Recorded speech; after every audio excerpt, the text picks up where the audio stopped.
So, welcome again, everyone. Nice to see all of you. We've got a new brother joining us, Terrance. Welcome. Thank you for being part of this particular table. Welcome, Terrance. Raya, Seth, Welcome, bienvenue. Yeah. and whoever joins us next. That's absolutely awesome. These are, I feel these tables are real blessings for me personally, in the sharings that are going on, and the amount of sharings that are going on, the vulnerability that's going on. And I want to thank the beautiful sisters that have reached out to me personally and thank me for all of you, actually, not so much me, but all of you, your contributions, because I had a few women reach out to me saying, one, these tables have restored their faith in some ways.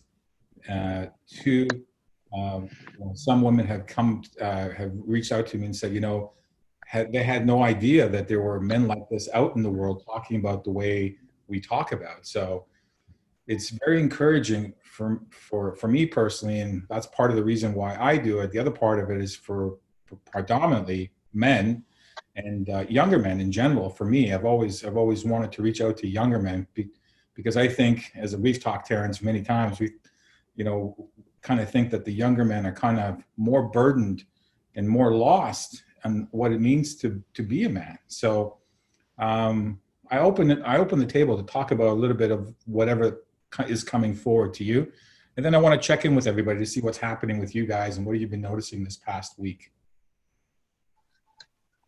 So the floor is open. Well, I've got to say, just the way you open that is so beautiful because it's so true. I see the same thing. A lot of people have been so conditioned by the world, men especially, that they don't even know how to conduct themselves in any kind of harmonious way, much less like really being able to connect deeply with themselves and others. So I think about this a lot because I see this happening.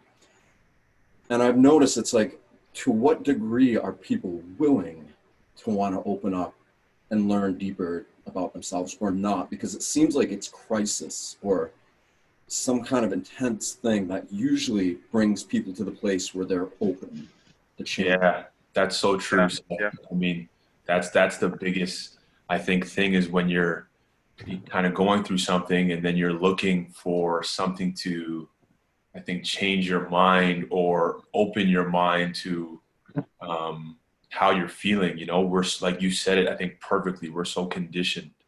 We are conditioned in the world, in movies and TV and film and in our families, and we see, the man is strong, can't cry, can't speak about emotion. Those are female emotions, or those are female traits that are so far from the truth, and we have been so far removed from, I think, honesty and speaking openly about how we feel. And I think how we feel is, and how everybody feels, is the biggest. That's your truth, right? And to have a safe space to talk about it is, I think, the consciousness is just raising amongst people. And I have to thank Z for like allowing me to have those conversations. He was one of the first people I really had those kind of conversations with about, feeling a certain way, that it's like, is it okay to feel this way? Am I allowed to talk, and just held space in a safe environment to just, I felt no judgment, no bearing. And it was like, I could say whatever I want, and I know it wouldn't be judged, and I know it would be received. And I think shared, and I would be given great advice on it. So I'll say quickly, that's what these roundtables represent to me. It's something that we're bringing to the world, that people aren't inspired for cataclysm to happen before they change. They're inspired by a bunch of men coming together, lighthearted, open-hearted, in a loving state of being, sharing with one another, being vulnerable with one another, and showing that it's okay. Because we're gonna want to, I know so many people who just won't entertain much until the hammer comes down. So I'm gonna. Yeah.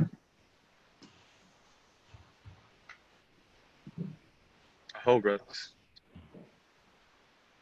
Yeah, and why is it that we have to wait until crisis, right? And Terrance, to your point, we've bantered around a couple of tables about the vulnerability and the fear without judgment. John, welcome. Welcome, John. I think you may be muted. 1 minute. I think I've unmuted. Aloha, John.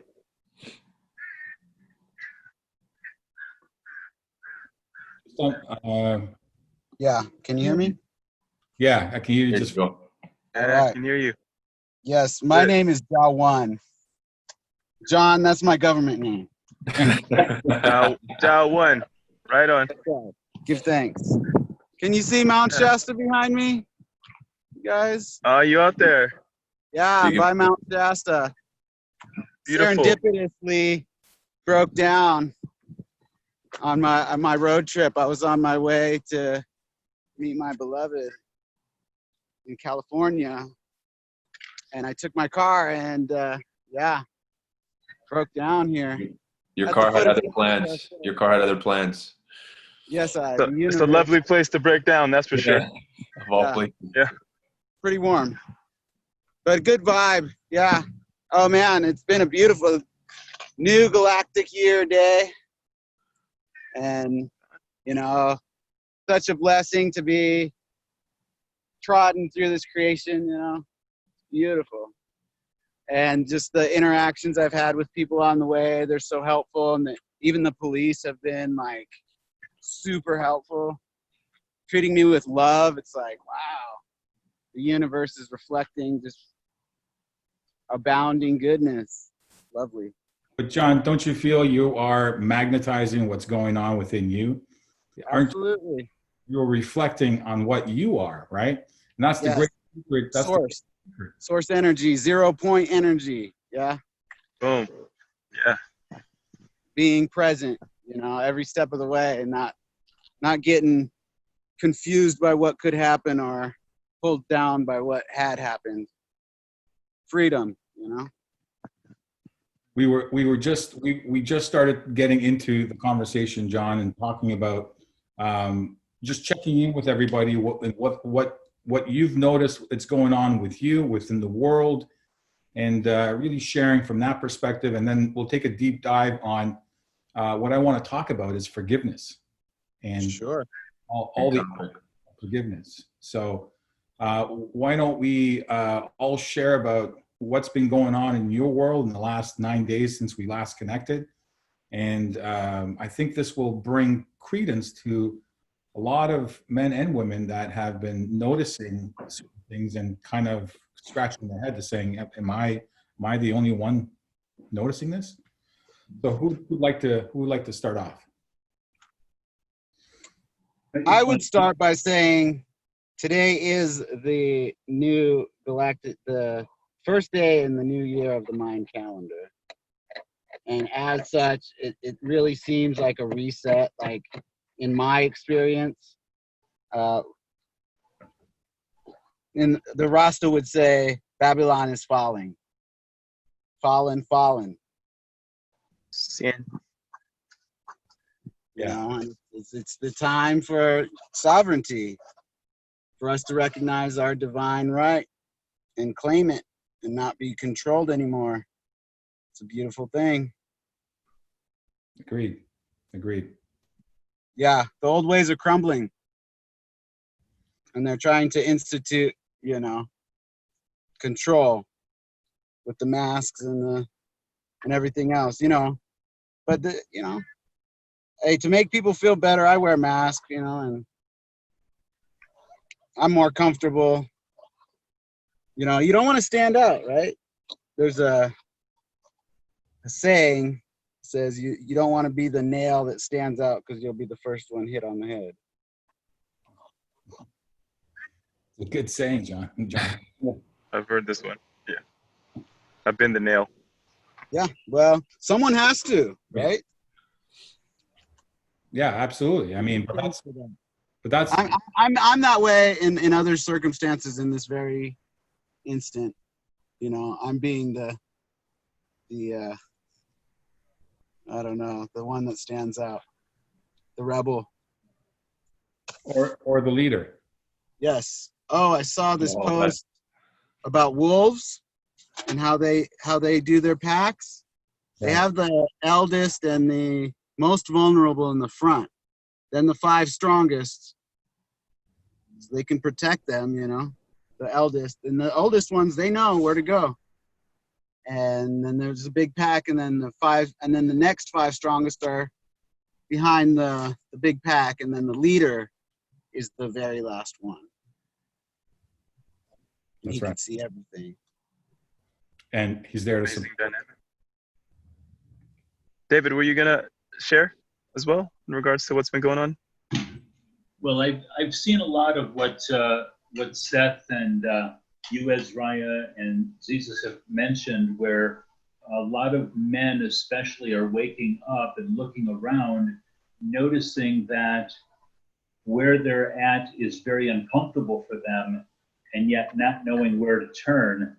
Like Terrance said, where are the male role models to teach us what happens next? And that's one of the things I like about this sharing, is that we get to share in ourselves, and in doing so, maybe the listeners too can pick up on some of that and maybe learn some of the things in the pathway that we've had, which goes back again to what Jesus was talking about last time regarding authenticity. To be in our true authenticity is, for most people, when they're first waking up, a very scary thing. When they weren't taught, like you were saying, they were taught by TV and by images and by radio and by magazines, and now it's time to be real. How do you do that? So I think what we're sharing here is vital to, especially those that are on the new side of waking up and determining what it is that they're going to move forward with and what they're going to leave behind. Well, I could share, if it's cool, a little bit about my experience this past couple of 9 days. I think I've been feeling the feels these last couple of 9 days. I say that, I use it as a term, but I've also, you know, happily been in a space to allow myself to open up and feel. And in the past, when I didn't know what it was to, and granted, I'm still discovering, right, and still growing, but like I didn't know what it was to navigate the things that were inside me and who to turn to and what to do about it. It was like in a state of confusion, you know, which I would call Babylon as well.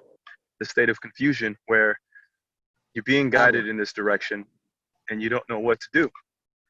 And, you know, so this feeling of being lost and also disconnected from everyone. And so what I've enjoyed, even though I've been feeling the feels in these past couple of days since we spoke, is actually sitting with some of the tools that I've cultivated along the way and going deep inside.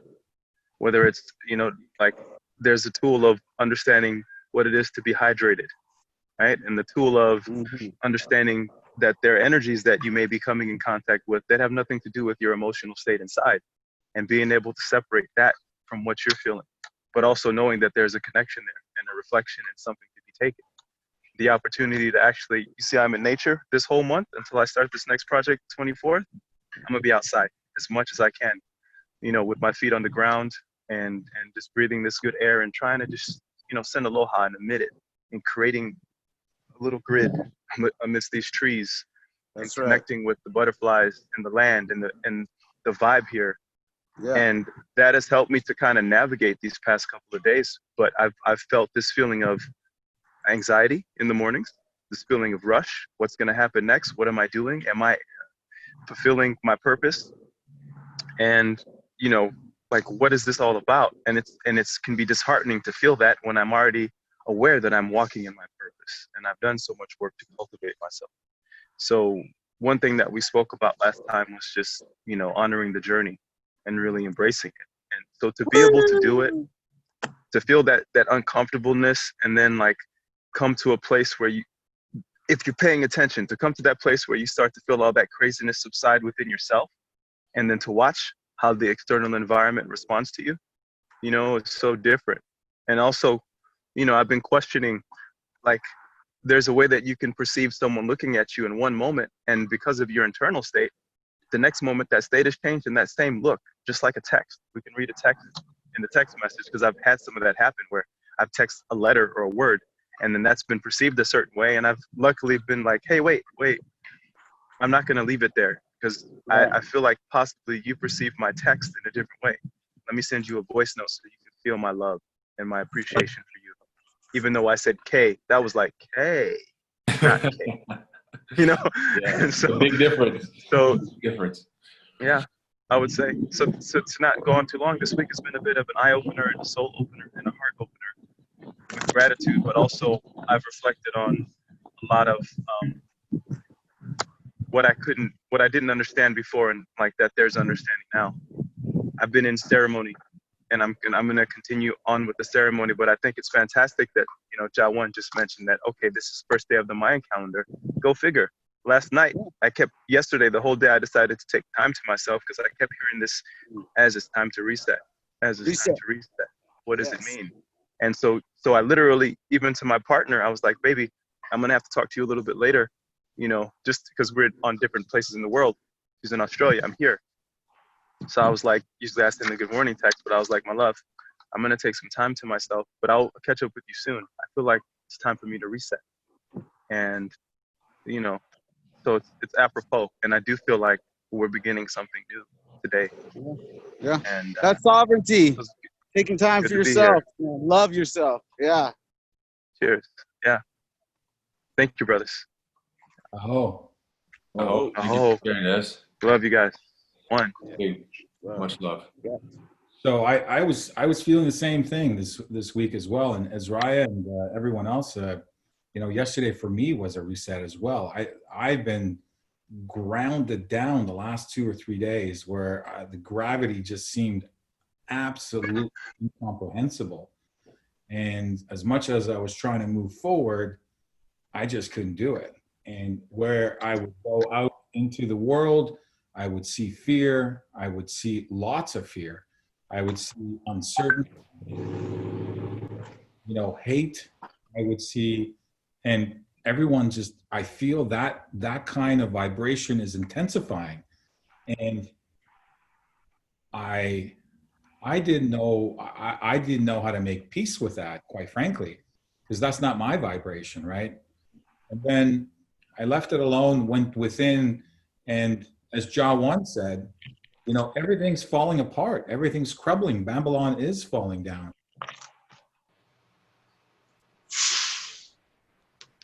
Ever has been. It was built to fall. Dissolve, and that's when we walk into the new paradigm. So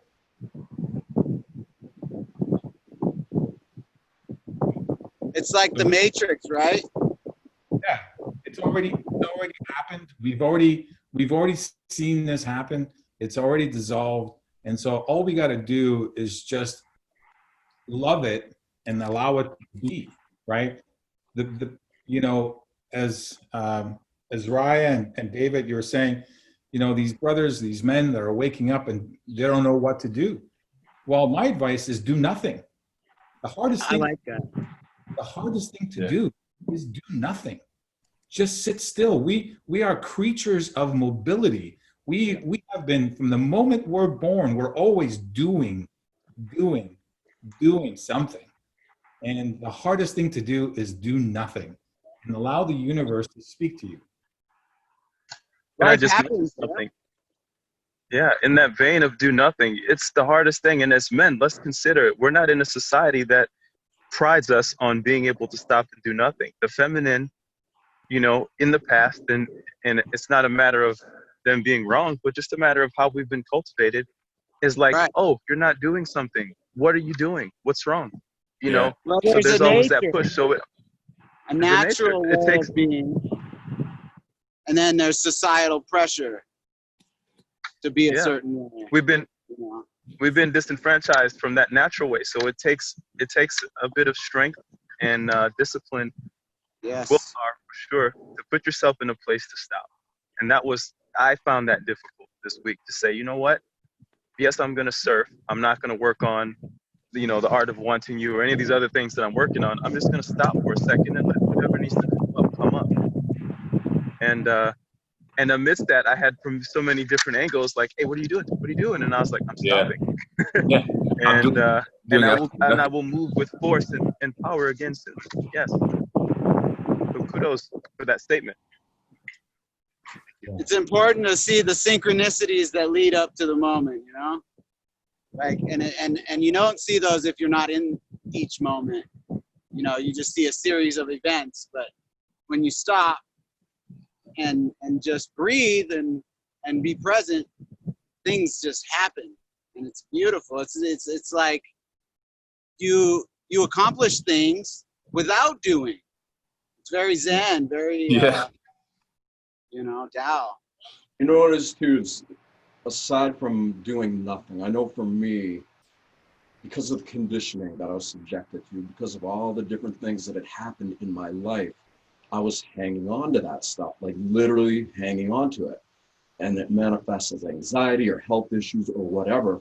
So it's like sitting and just being is allowing that stuff to be what it is until it passes through. Because it will pass through if we sit with it long enough and perceive it from an objective place. But that's where a lot of people stop.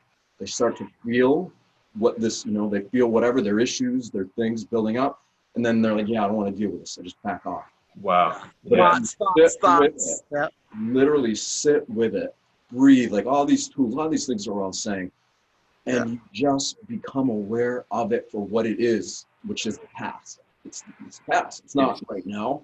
Then eventually you liberate that energy, that stuck energy, that stuff that keeps you bound in the belief that you're this person that's having this life according to your past. Seth, that's so powerful, Seth, in doing nothing. And you know what? I think I can speak for myself. I've definitely been guilty of creating distractions to not have to sit in doing nothing to really feel what it is you're feeling through. And those distractions, I mean, when you spend time alone and you do nothing, I mean, a great tool for me has been writing. I've never really been written before as much as I have in the past, maybe 6 months of my life. And I thought it really allowed me to create a safe space where I can just pour what I'm feeling, and in those moments of doing nothing, and I think just disentangle what's in my mind and let it leave my mind on paper. Right? There's a great quote. I forget who said it, but it's thoughts disentangle themselves through lips and through pen tips. Mm-hmm. And I just resonated with that so heavily in discovering the ability to write and what it did for me in my own space, Yeah, it's a very difficult skill to articulate those inspired moments. It is. I will have inspired moments and sit with it and try to bring it to words, and something will come out.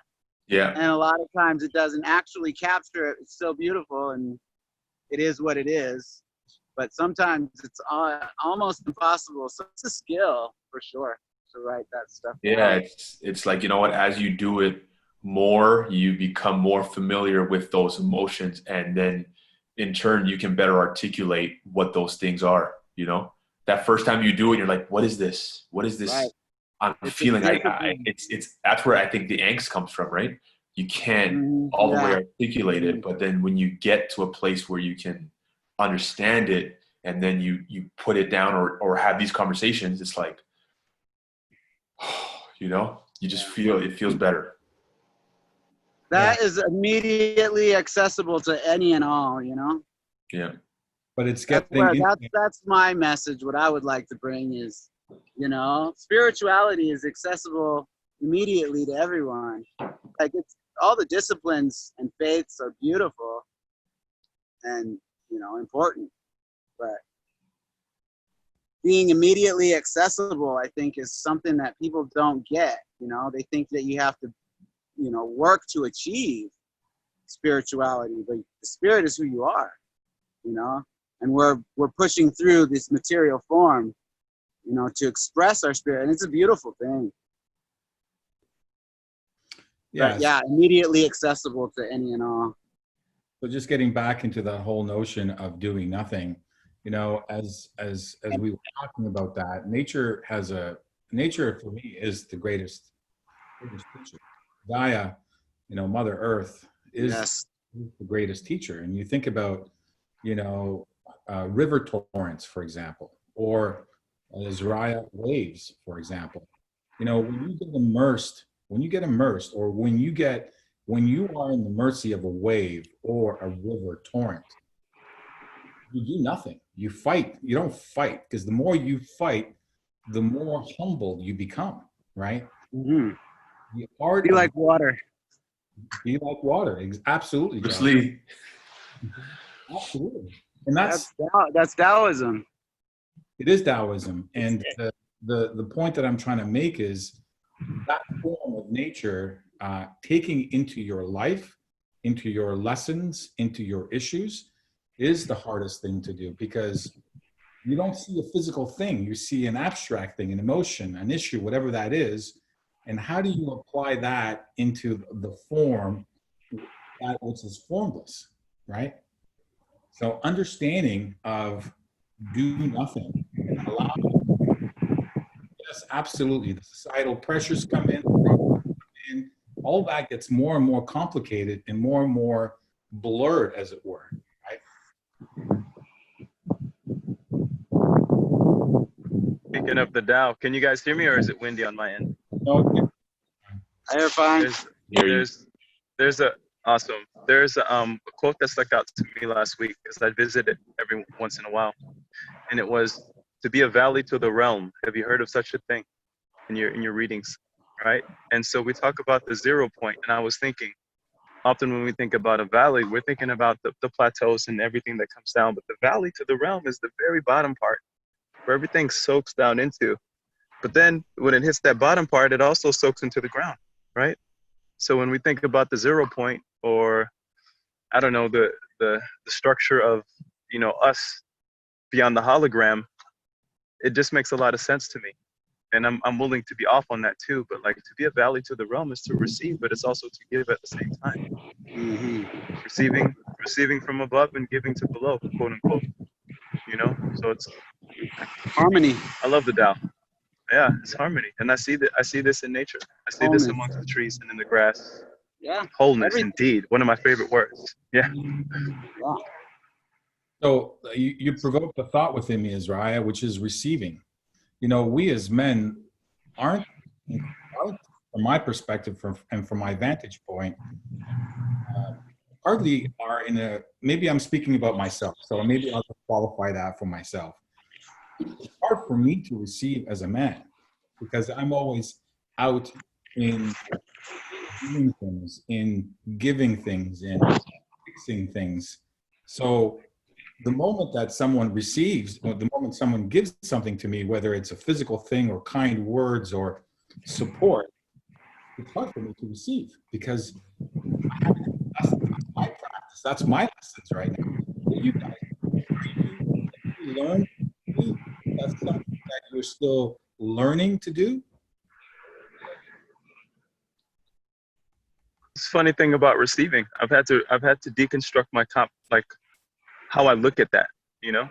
So as it stands for me now at this point, yeah, not to say I don't have trouble receiving. There's still machismo within me, you know, where someone will open the door for me. I'm like, no, you first. Or, you know, these kind of things are still present within me. And still, in my alone time, I realized, like, receiving, we're always receiving. I don't look at this, if I'm considering all this, you know, the feminine, we're in a feminine universe per se, right? Our exterior, then essentially I'm inside of a womb still. I leave a womb to enter another womb. If all this is feminine, then all you do within the womb is receive. So there's so many ways that we receive that we just aren't aware of until we have, as Jah One mentioned, I was taking notes, brother, because I thought that was so good. There's the immediate accessibility, but the recognition of how that can happen. And so receiving has allowed me to recontextualize, well, I'm receiving all the time, but there's conscious receiving. That's, I think, the next step. That could be a hard one for us. Yeah. and being okay with it. So let's speak about the conscious receiving. What are the steps of consciously receiving? Because I think generally speaking, we as men can do better in receiving as opposed to not. Yeah. To give is to, you know, in the wholeness vibe, someone's giving and someone's receiving. So, you know, it's always give and take. You know, it's always assertive and receptive.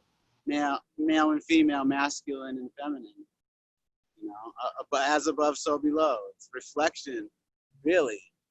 It's just polarization is our way of relating to the whole. So Jah One, It's go ahead, Sam. go ahead. I'll ask the question. It's true. The way we are conditioned, you could say, to perceive reality around us is very polarized. So when we recognize that that's become a default state that most of us just subscribe to without even realizing it, then it becomes this thing of like, all right, what does it mean to perceive from a state of wholeness? Right? Because when you're perceiving from a place Be all the I am.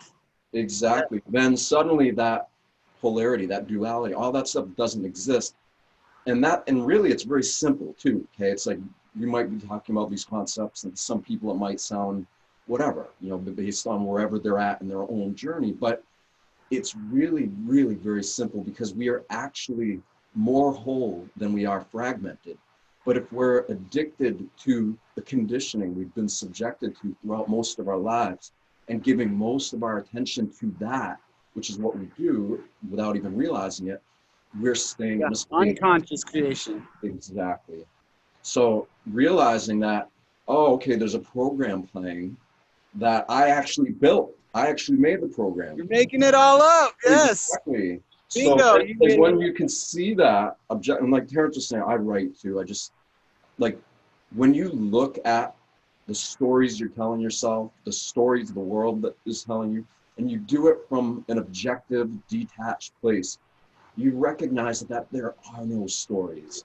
There is no story at all except for just a vibrant evolutionary impulse of life itself that's trying to create a new story, a new way of being now, here. And we're either active participants in that when we're not fragmented and stuck in our past, or we're stuck.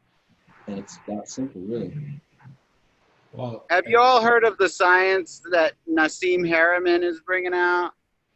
Oh, That what's that, stuff's real quick? amazing. How we're basically black holes, you know, just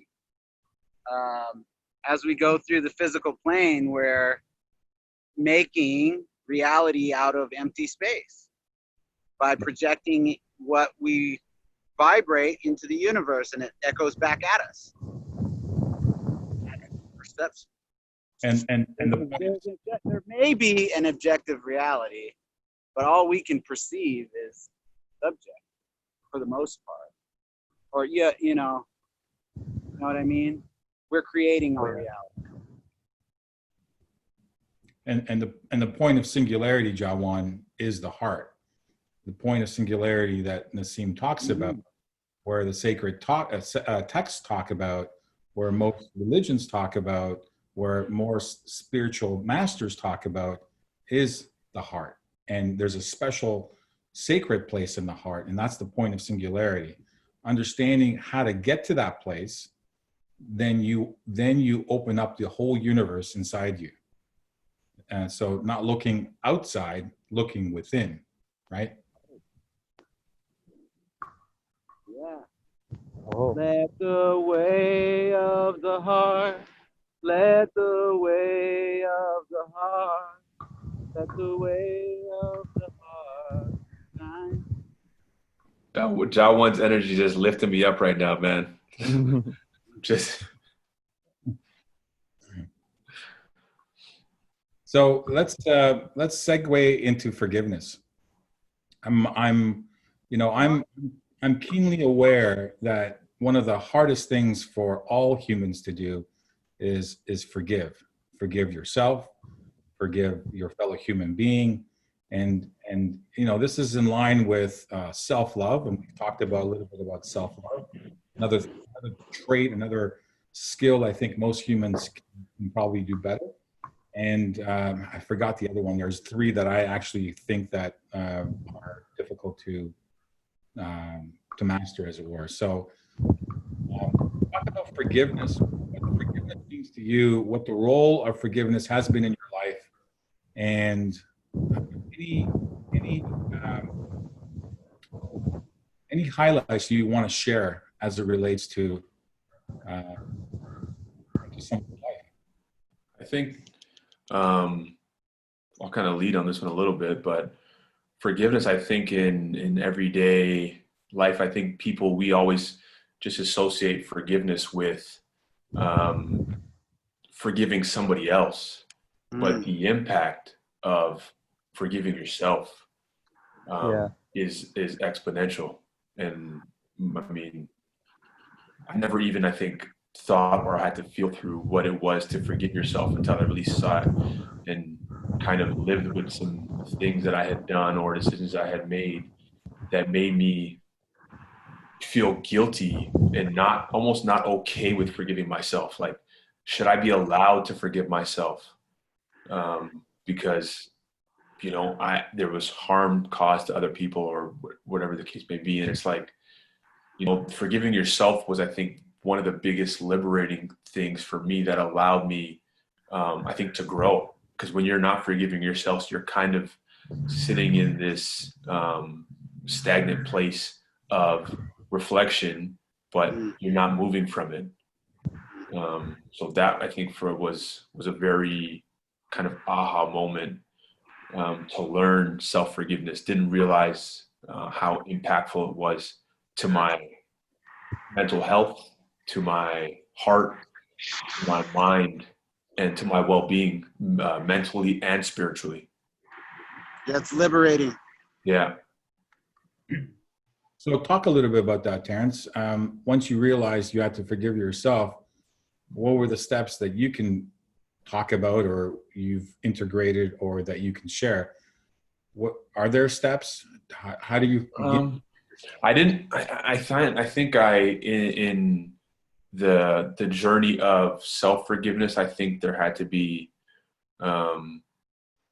conversations with people who I may have hurt, maybe knowingly and unknowingly, look back or really, I think, define what I was forgiving myself for, understand why the actions or lack of actions were made to create the space for forgiveness. And I can't say that it was any steps, because I lived a very wholesome life and made a lot of great decisions until I didn't, and I had a kind of a tumultuous relationship that didn't end so well, and kind of what was the bearing was on me.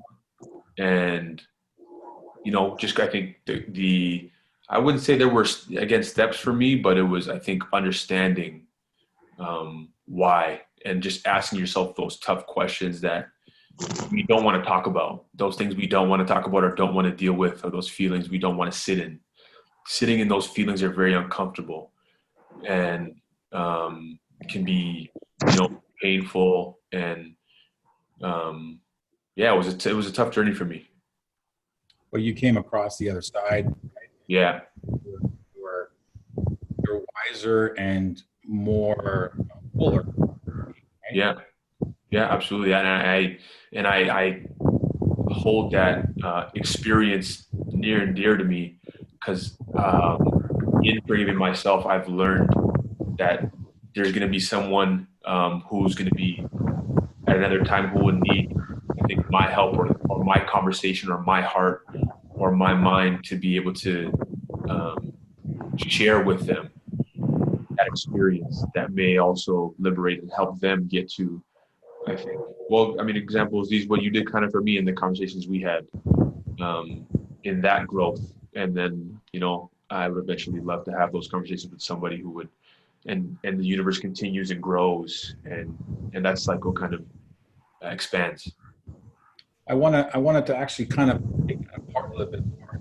Knowing what you know now as you were living that moment, as you were creating this conscious creation, that you were cognizant, would that still be moving forward in that way? Meaning, would you still hurt that person? Or would you, if you had that reflection and awareness that Yeah. you're going to hurt somebody, Yeah. would you still take that action? Would there be a lesson there? You see what I'm saying?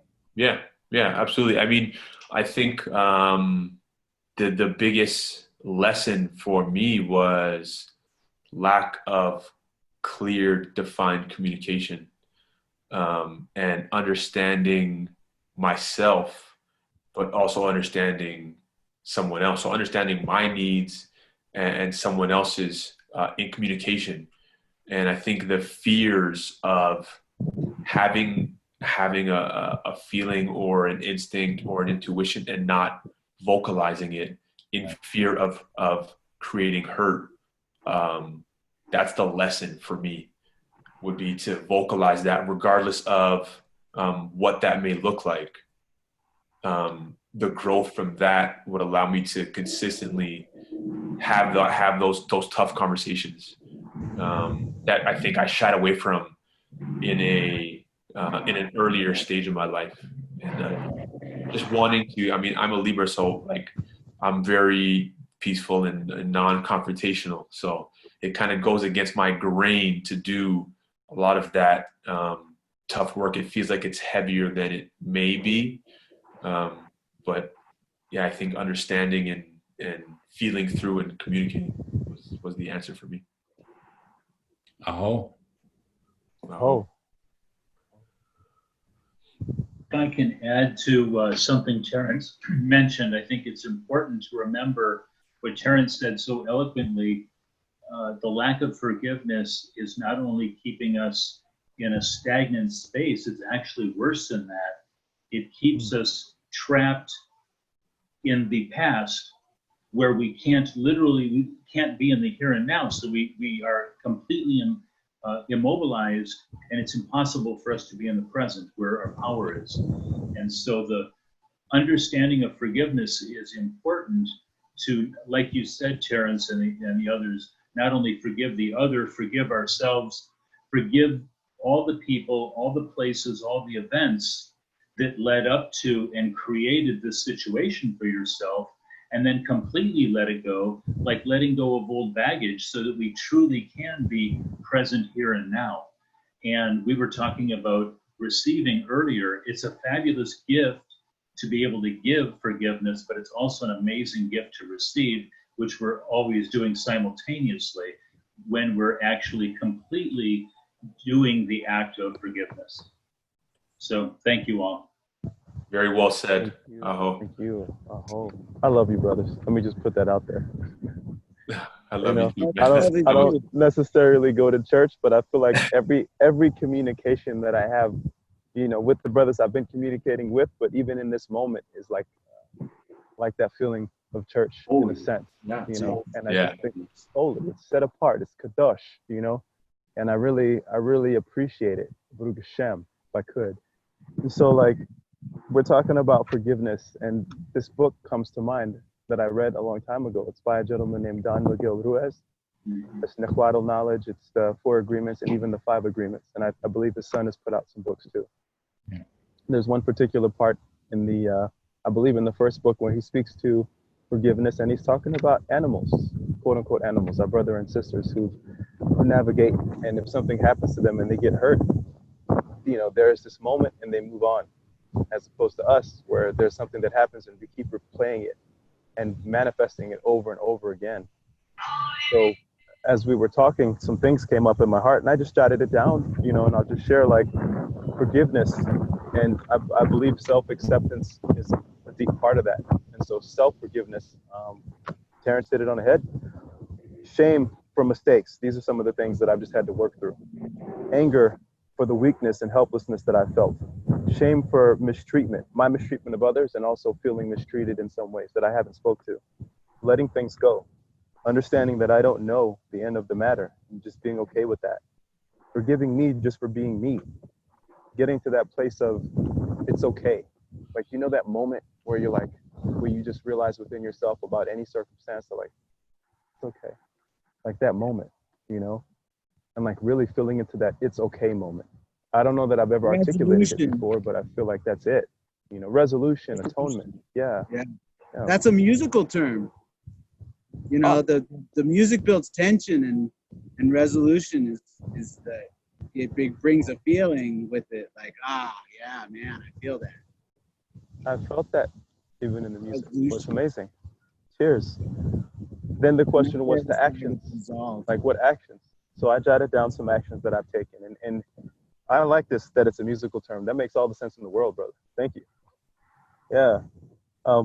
Some actions that I've taken are just to try to make amends, to speak to my pain, being willing to be vulnerable, looking deeper at, you know, what has been presented to me and deciding on my actions. Like, what action am I going to take next?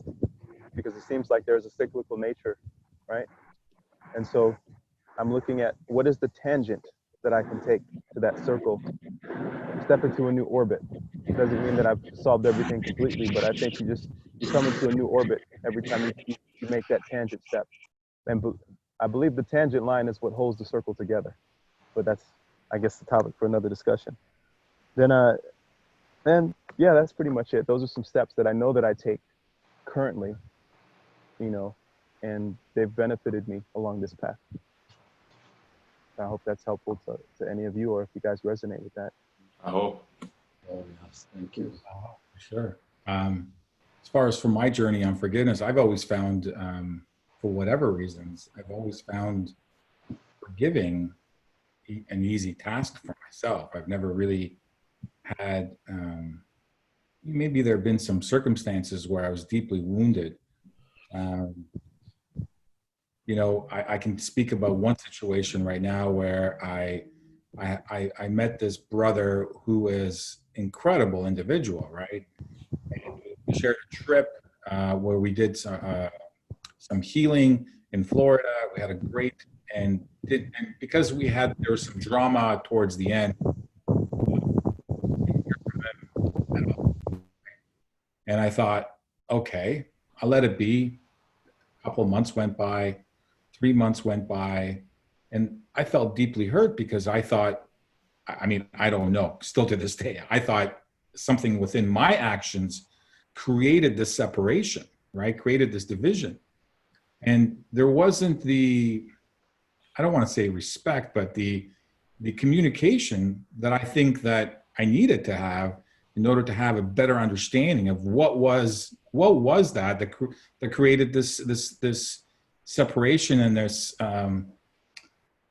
cleaving off of a relationship that I really enjoyed, actually quite a lot. I mean, I love this brother a lot. He's like you guys. Imagine tomorrow you guys just don't talk to me, right? Out of nowhere, and there's no communication. I'd be like, what the fuck is going on? Fuck that. Yeah. Yeah. I think when you share a heartbeat in that way, when you share intimate moments with human beings, the least that you can do is reach out and say, hey, wasn't vibing with this, you know, I had a hard time with this, and you know, I just let it be, and it was eating inside of me, right? It was just eating inside of me. I was the higher. I reached out not only to him personally, I reached out to like the peripheral group. Hey, don't understand, my heart hurts, my heart aches, what's going on? And there's been no response. And all I've done is just let go now. I've just released it and I forgive. But that was a hard thing for me because there was such a deep connection with this brother, you know, and to this day, I still don't understand what the issue is, right? So, yeah, you know, for me, forgiveness, generally speaking, is an easy thing. And I can speak to it now, and carrying this felt like this weight, and I was carrying this weight wherever I was going, unbeknownst to me. And now letting go, I feel unburdened by it, and allowing the healing that needs to happen outside of the, you know, the reality as I'm creating it. So, Yeah, that's that's a tough burden to carry without, without space for resolution or understanding the reasoning. That's I think, just resonating with that story, Z, is like you really don't have any idea what the mental thought process on the other person's end. And if you did something, or if they just needed space, or something happened in their life where they need to take a step away, you don't know. There's so many things that may go through your head that you're like, you create stories in your head of small scenarios that now seem magnified for no reason, right? Yeah, we're making it all up. Yeah. Yeah, even the pain and grief, you know, we choose to experience these things, you know, to bring that resolution. You know, you never, you know, you don't know how good joy is if you've never felt pain. You know, it's the contrast. But the world that in duality that we're living in and moving now into the place of unity, you know, that's a whole different reality, Jah One, is it not? Sure. Right? It's the same reality that it's always been. Our perception of it is changing. As we become more whole, we see things as being more whole. Right. Yeah. Yeah. Forgiveness is compassion, right? Love. Oh, You've heard that some can't love others because they don't love themselves. And it's also true that it would be difficult to forgive others when we don't forgive ourselves. Also, some others don't need your forgiveness, and it only eats you up when you don't forgive someone. So to forgive right there. others is really a service to you, so to free you up, you know. Forgiveness wouldn't be necessary if we didn't have judgments, you know. And judgment is part of the duality path. Right. So, you guys, I've had some really, really intense experiences with forgiveness. Kind of like being thrown right into the viper pit of facing the core of what forgiveness is, and either being eaten alive by it or rising above it. I had a friend, I'd known him for 15 years, and he got arrested for selling marijuana. And I was selling it to him at the time. This all happened a long time ago. And little did I know, he had completely set me up. You know, like audio, wire, like the whole everything, like completely, just only somebody that close to me could have been able to get me like that. Like otherwise it just would have never happened. Only your friends know your secret. Yes, exactly. So needless to say, I got arrested, indicted, sentenced, going through that whole process of like, you know, the intensity of what it all means and what it means for your life and how it affects everybody around you, and the pain. It's just heavy energy that you carry when you go through that. And, you know, losing everything you own, just all of it, you know. So by the time I was actually put in prison, my heart was heavy. I was holding on to some serious burdens. Like him, I was so freaking pissed off at him. I was so angry. I just couldn't believe that he would betray me, you know? And then also that the government, our government is enacting war upon their own people. All these things, just all this anger and resentment and frustration, just holding on to it. But then through the act of realizing that none of this is ever what it appears to be, and all that it actually is this greater unseen expression of life that is attempting to get our attention at levels that we didn't even know we were capable of paying attention at, then we start to be aware, we start to release, we start to let go. And I remember the process so well of like continuously revisiting this stuff, because I got to a point when even in there, even going through that whole thing, the love that I felt in my heart for my own body, for the human experience for all of it was so much greater than anything that he ever did to hurt me, or that the government did to enslave us, or any of that. And I had to keep revisiting that and keep coming to it. It's like, okay, if I'm going to be an expression of what I truly know is possible, what does that look like? And what do I have to do? And it got to a point where as I just was growing and evolving and becoming more filled, more whole with this love that I felt for my life and the world around me, then there's just no place for letting go of, for not wanting to forgive people. It just doesn't have a place to live in you, because you become filled with something that is so whole and so real compared to all the conditioning and subjective interpretations that we've ever had.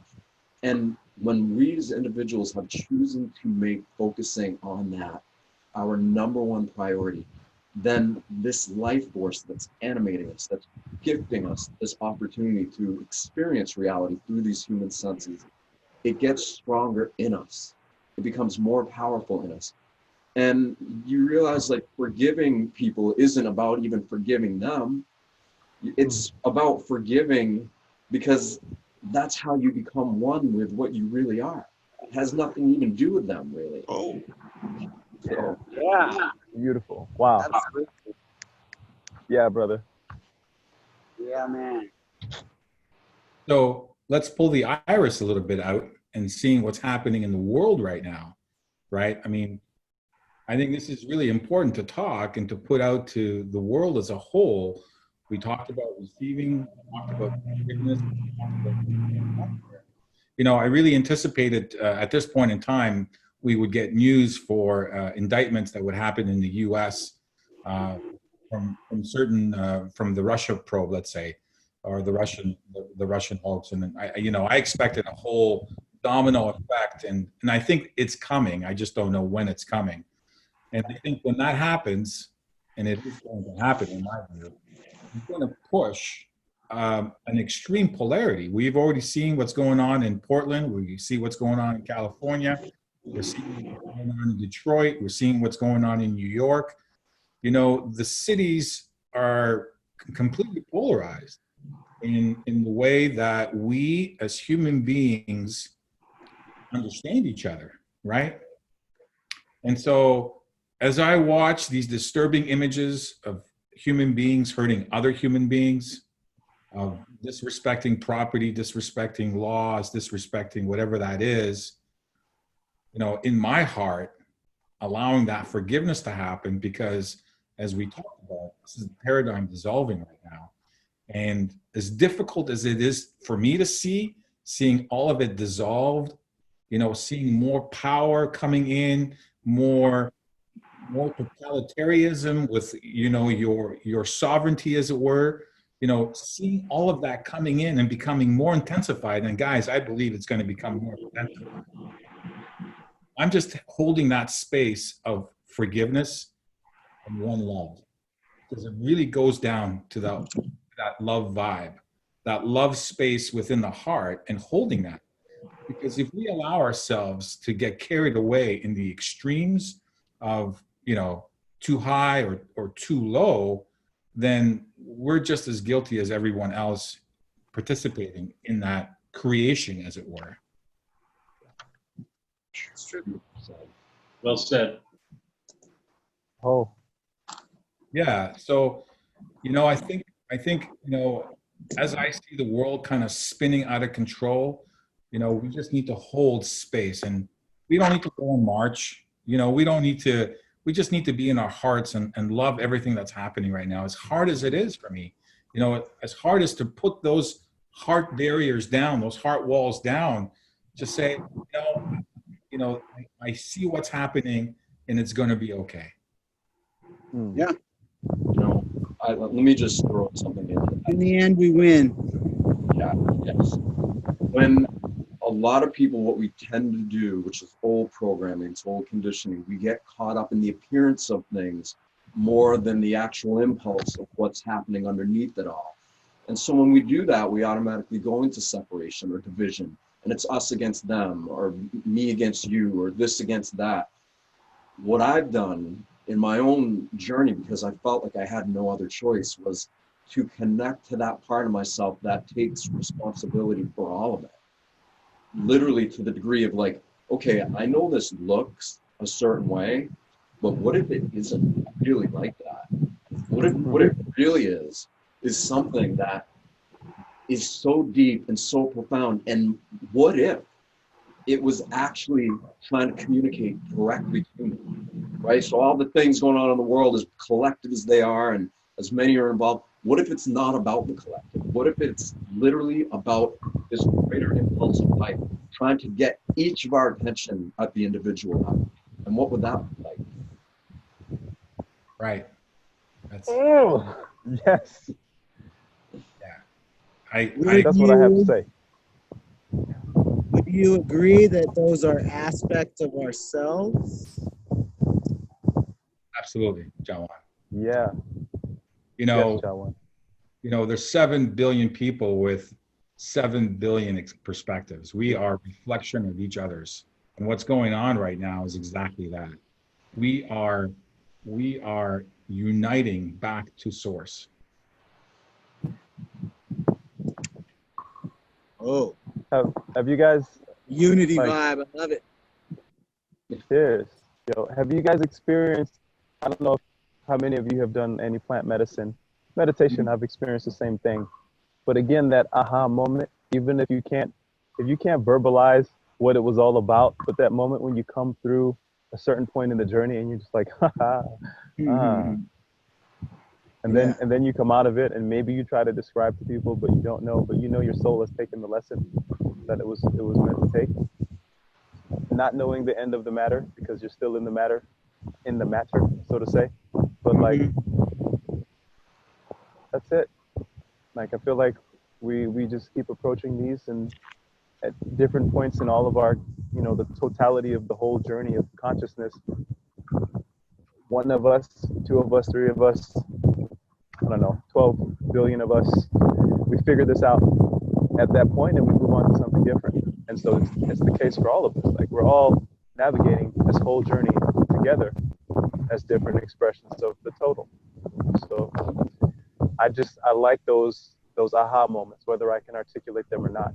And it's also nice to be amongst folks who've had those moments. So then there's at least that understanding that that moment exists to get beyond the veil of separation. In order to I do agree. that, be present in that present moment. In order to do that, though, you gotta kind of shut off all the weight, all the internal chatter that's happening into the mind. I think the real aha moments, the ones that just come out of nowhere, that kind of sneak attack you, are those moments where you are in self-reflection and you're connected unbeknownst to you, and you are in complete reception of the understandings you need to be aware of. Look, me personally, I've done lots of plant medicines. I've done lots of different things, but I've also spent countless hours meditating, you could say, getting into highly coherent spaces. And believe me, I've had some amazing aha moments on plant medicine, no doubt. But the greatest ones that I ever had were on nothing at all. There's just a clear and I love plant medicine. I think they can be very essential for those who are coming onto this and becoming aware of it, but obviously need to be done with tremendous respect, ceremony, in a way that's safe, because I've also seen how those things cannot be so helpful to people. But the reality is, we get into that practice of just calming ourselves down, getting into a highly coherent space, and our brainwave levels start to drop. We go from high beta to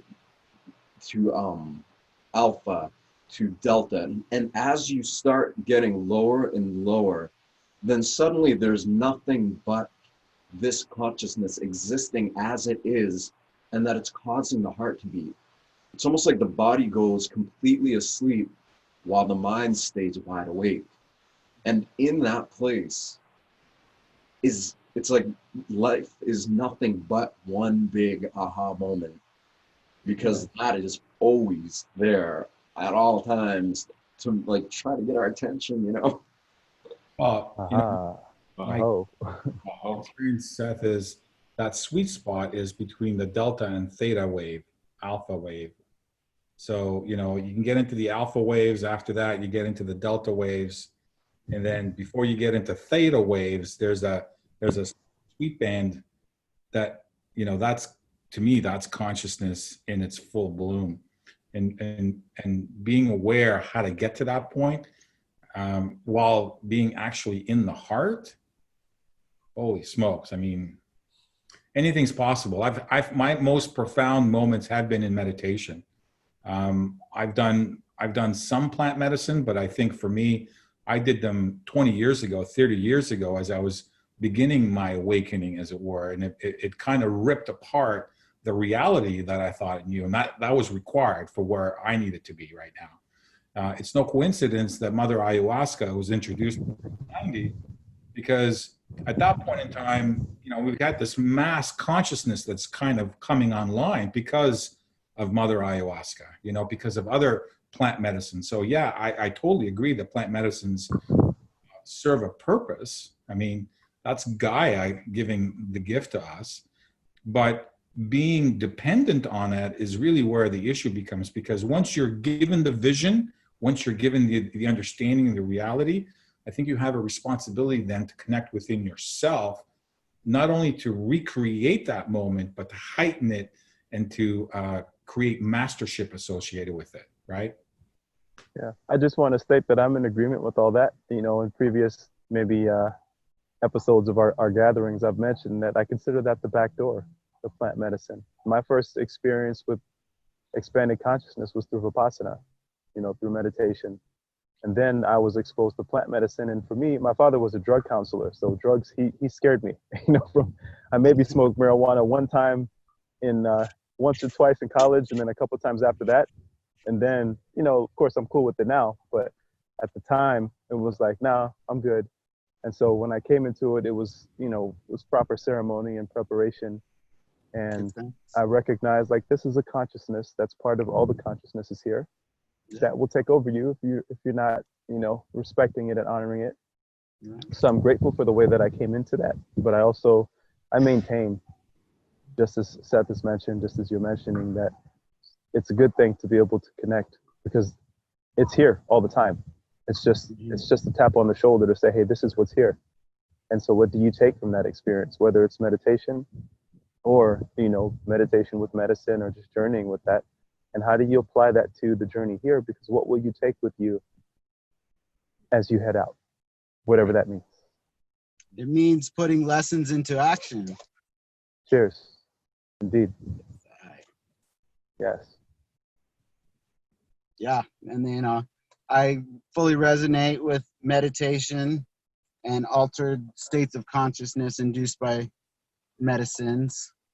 You know, that's the territory there. You know, that's the territory where we learn the lessons, and then we put those lessons into action here in the 3D world. Yeah. So, I believe this is the dream world, you know. That's true too. This is the dream world. Yeah. So then I guess we could possibly just, I'm attempting, and I'd like to be in ceremony all the time here, so to say, and then take that. Yeah, that's it. And I think, again, that goes back to kind of what I was referring to, when it's like, when we as individuals really take responsibility, even full responsibility for what we're perceiving, then we start to become imbued with the sacredness of life that's already there. And that empowers us to continue becoming more holy, to continue being more sacred. And it literally charges us with frequency that enables us to become more like it. Oh. You know, there's a story that one of my masters would recite. He had gone to Tibet and had he was looking for a temple that doesn't exist. Essentially, it was a crystal temple, and it only is visible 2 weeks out of the whole year as the snow melts.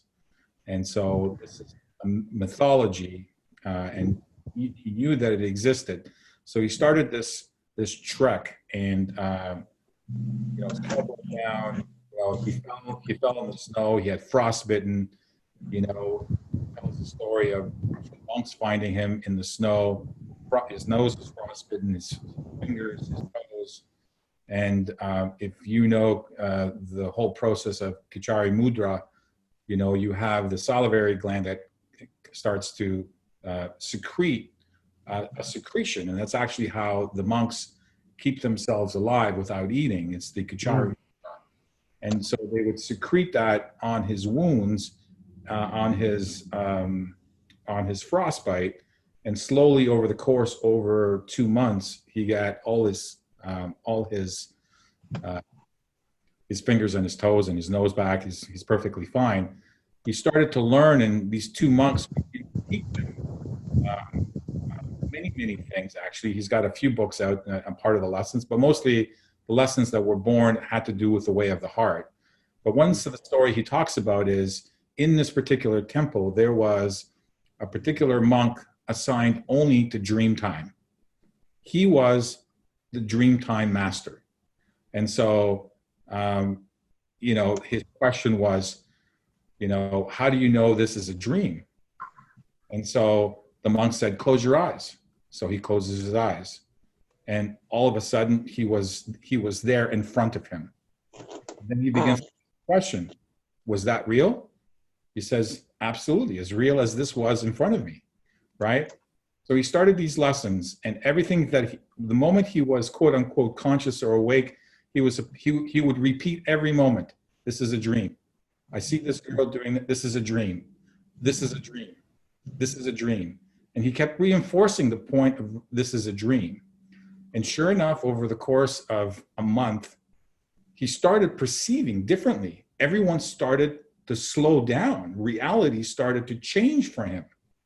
And so the point that I'm trying to make is that, your point is, Raya, this is dream time. Extension of the dream when we perceive to wake up, but we're still in dream time, right? This is the dream within the dream, right? Yes. And so that aha moment, typically for me, whether it was in meditation or in the plant medicine journeys, was that remembering of that, and then since that's a chord, taking responsibility for all that is within me out here. See, my belief system is this: we are born in this world, and we have everything we need within us. It's locked up within our hearts. Our hearts are our sacred portals. Our hearts are our singularity. Our hearts are where our source is. That's where everything is. Over the course of a lifetime, we're traumatized as kids. We are programmed as kids. And what we end up doing is creating very, very pronounced filters of not allowing us to get that. We already know, we remember. And so the whole process for the ones that endeavor to take that journey is to slowly start stripping away the filters. And as you begin to remember, you begin to access, you begin to have this deep, deep knowing, because we have everything we need within us. To Jah One's point, it's already there, right? It's already there. It's Om Mani Padme Hum, the jewel of the lotus flower unfolding. It's an unfoldment. It's already like the bud of a flower. That flower's in there and you can't force it open. You just watch it unfold into its full glory, and then it's going to decay. But, Amazing. Yeah.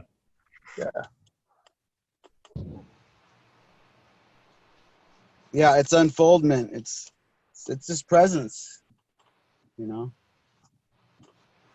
Eckhart Tolle, man, that guy really rocked my world.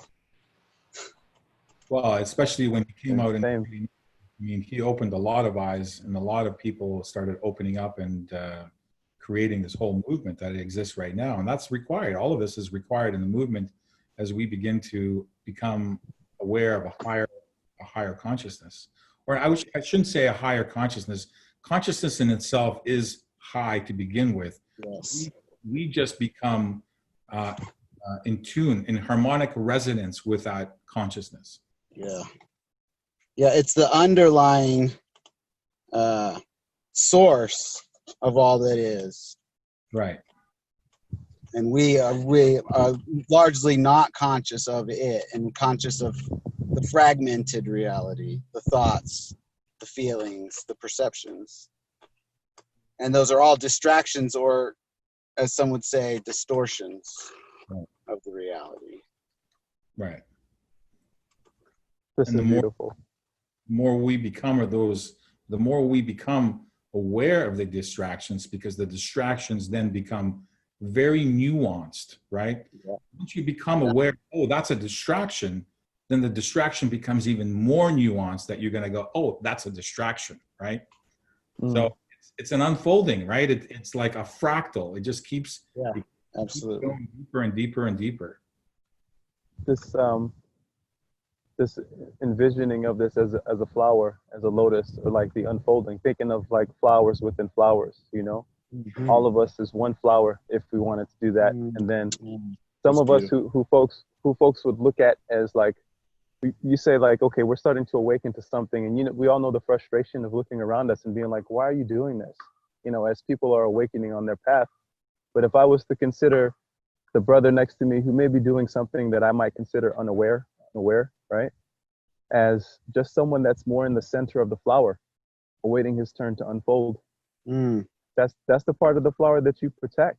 This makes me feel compassion, you know, for the rest of my brothers and sisters. And hopefully there's someone feeling compassion upon me for my idiocy at times.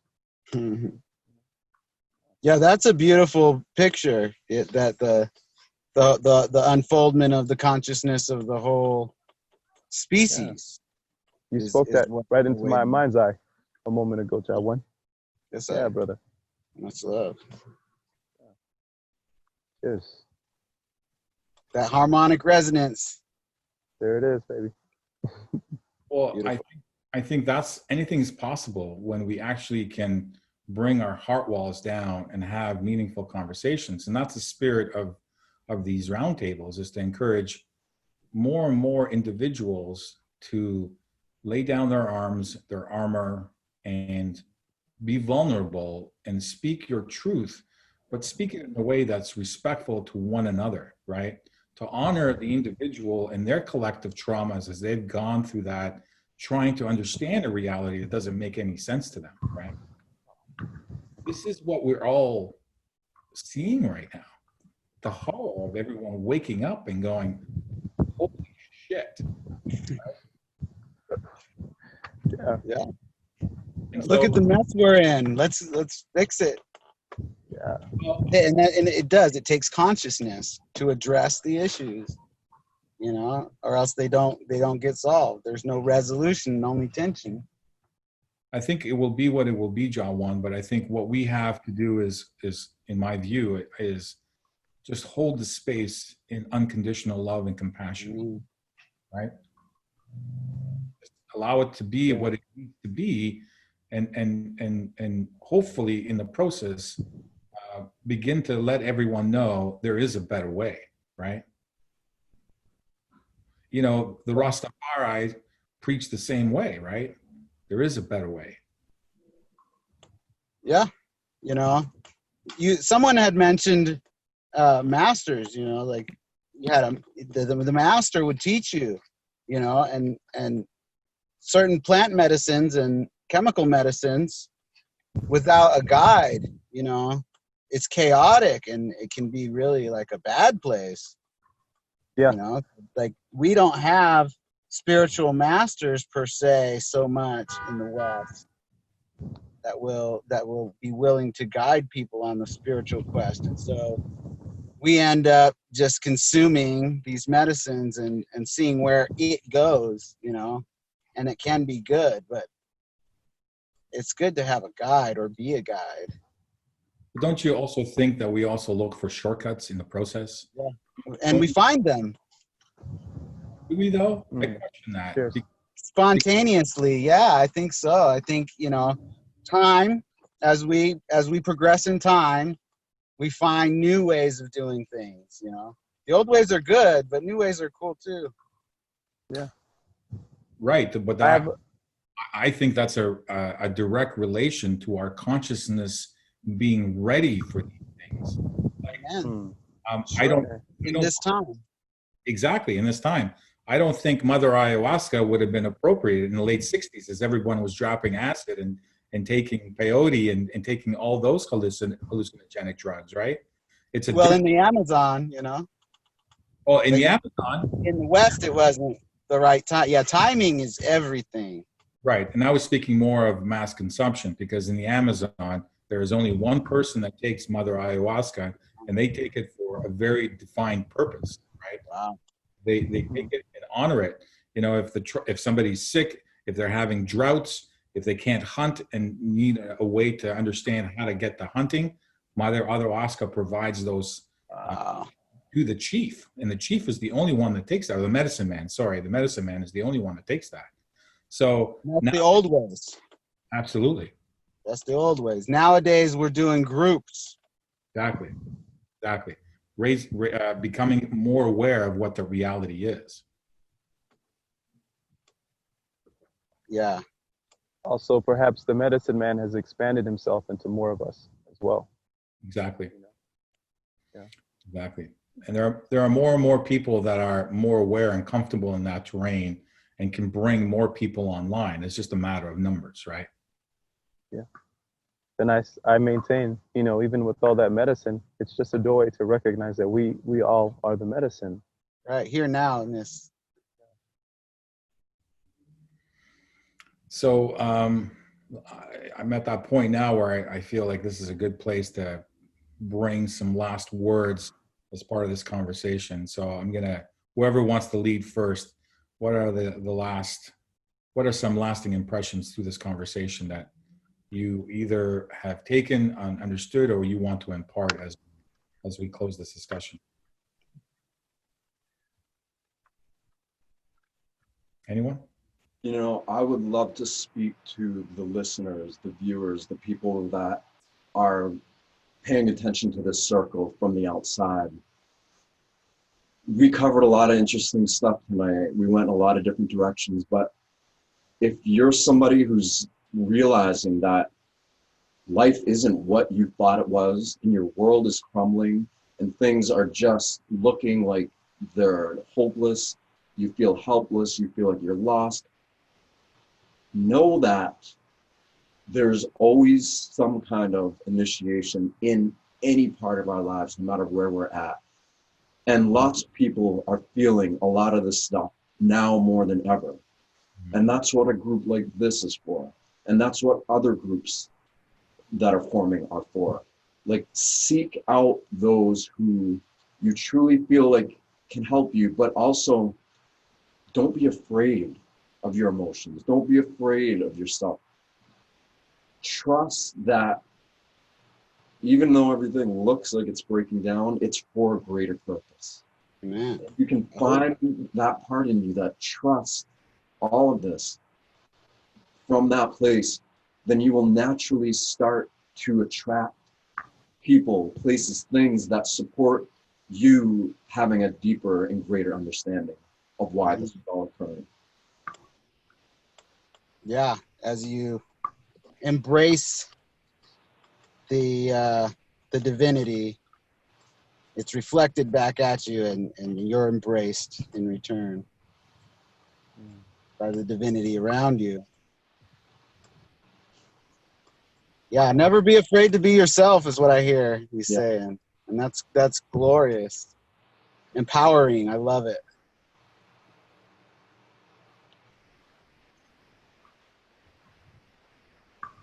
Who wants to go next? Thank you, Seth. Thanks, Jah One. Yes. I think thank you. I'd just like to say that it is an interesting day here. It's you had mentioned earlier, first day of the Mayan calendar. Yesterday was the day out of time, the day that they take out of the calendar. And as you probably know, Jesus, is the day that my understanding Mayan culture dedicates to the act of forgiveness, where people go from house to house, forgiving each other, offering their own forgiveness so that they can start off the year new. And so again, anyone watching this, I think the energy is still right for this. It's a great way to begin a journey by making your own list and going down that list and forgiving each person on that list, each event on that list, forgiving yourself for your participation in each event on that list, all the people, places, and events that played a part in this. And it's a great way to cleanse and purify and bring you into the now and become all that you can be. Beautifully said. Oh, Oh. amazing.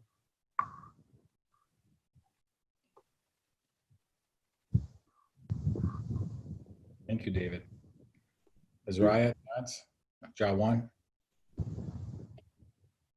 For myself, what can I say? I just, of course, want to express gratitude for this group, for this moment.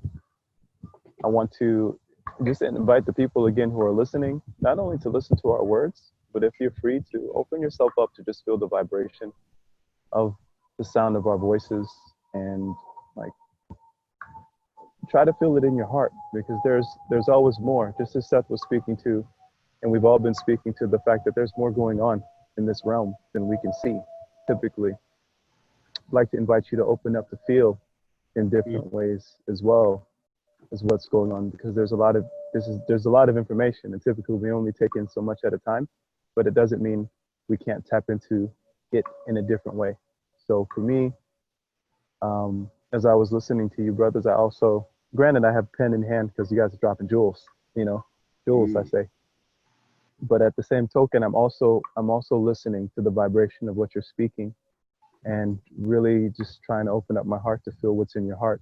And as men, we may not hear this often, but I want to, as a man, speak to that and to invite not just our sisters, but our brothers too, who are watching this, to try that practice when you're speaking to someone in this moment of, and I do think stepping towards forgiveness and really trying to embrace compassion is important from the space of love, from the space of aloha, Yeah. Feel with your heart this week. Try it out. Aho. Those are my parting words. Aho, brothers. Aho. Well said, Israel. Yeah, gentlemen, I just also want to just extend gratitude and thank you for allowing me to hold space and share this unique conversation about the space and the universe we live in, and abundance of knowledge and growth and understanding from like-minded individuals was just such a refreshing conversation. I'd like to challenge everybody, ourselves and everybody listening, to just think and I think feel through their emotions. I think the power in feeling through who we are is just overlooked so heavily amongst friends, amongst family, amongst peers. We don't ever just sit and feel through things, and I think the power in that is highly exponential, and it just elevated my mind to a lot of things I wasn't aware to. So thank you, gentlemen, for holding space, and I love you all. Love you, brother. Aho. Yeah. I just want to echo everybody's words. I think you guys are amazing. Every time we have these roundtables, yeah, I hear you. I hear you and I feel you, Azariah. All of you brothers, they're all jewels dropping, and my heart deepens. And every time we connect and have these meaningful conversations. And I want to thank again to our amazing sisters who reach out and have the courage to bring comments to us men to have conversations like this, because I love each and every one of the comments, regardless of what they hold, whether it's one way or another. They're all meaningful to me in the way we begin to understand each other and have the conversation that we need to have. So I thank Terrance for joining us. I thank Jah One for joining us in this particular roundtable. I love you all. And as we move into more uncertainty and more fear and more higher vibrations within Mother Gaia, I think my advice is do nothing. Surrender. I would say one more thing, if I may, that although we have talked about some various things, and it may sound complicated, it's very simple. We talk about different things, but it's always love. It's always, presence and respect, and it's really simple. But there's a lot of aspects to the simplicity, and we reflect each other. And I thank you all for allowing me to be here with you and hear from you and express myself as well. There's a saying that iron sharpens iron, and some real sharp individuals in this room. Yeah, it's beautiful, Jah One. Thank you. Aho, brother. Well, have a blessed day. Continue the work. Continue the day. Be blessed. And until we see each other again. Love you guys. Always love. Love you, brother. Aloha. Love you. Peace. Love.